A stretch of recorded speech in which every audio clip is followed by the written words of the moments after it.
তীব্র গরমে ওষ্ঠাগত জনজীবন। তাই তো বিশেষ করে গরম যেন মরার ওপর খাড়ার ঘা হয়ে দাঁড়িয়েছে নিম্ন আয়ের খেটে খাওয়া মানুষজনের। খুব গরম লাগছে তো এই জন্য সেখানে দাঁড়িয়ে আছি। গরমে গাড়ি চলা যায় না, গরমের তাপটাই খুব, আজ মানুষ কম রিস্কায় উঠতেছে। আবহাওয়া অধিদপ্তরের তথ্য অনুযায়ী চলতি মে মাসের দীর্ঘমেয়াদী পূর্বাভাস দিয়েছে। পূর্বাভাসে বলা হয়েছে মে মাসে স্বাভাবিক বৃষ্টি হতে পারে।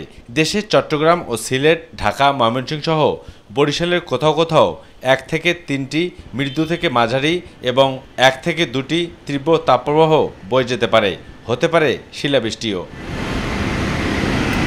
এমন পরিস্থিতিতে কি বার্তা দিলেন আবহাওয়াবিদ এ.কে.এম. নাজমুল হক? আর দেশের পশ্চিমাঞ্চলে তাপমাত্রা হ্রাস পেতে পারে 1 থেকে 2 ডিগ্রি সেলসিয়াস, অপরিবর্তিত থাকবে সারা দেশের রাতের তাপমাত্রাও। আমরা আশা করছি যে আজকে ঢাকা বিভাগের ইস্টার্ন পার্টেও বৃষ্টিপাত হওয়ার সম্ভাবনা রয়েছে। এই সময়ের বৃষ্টিপাতের বৈশিষ্ট্যই হচ্ছে অস্থায়ীভাবে দমকা অথবা ঝোড়ো হাওয়া সহ বৃষ্টি থাকবে।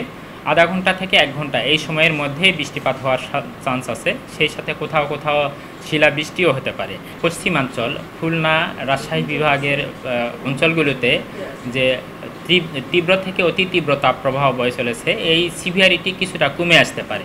আর প্রচণ্ড তাপপ্রবাহ কমাসহ কবে নাগাদ বৃষ্টিপাতের সম্ভাবনা রয়েছে তার ব্যাখ্যাসহ কিছু কিছু অঞ্চলে হিটওয়েভ অ্যালার্ট প্রসঙ্গেও কথা বলেন তিনি।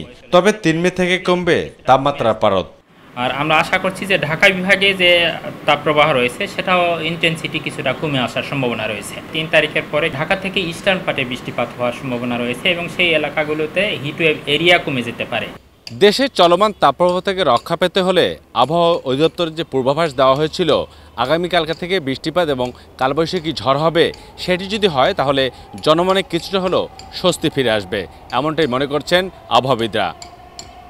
অবস্থা তপু, মাই টিভি, ঢাকা।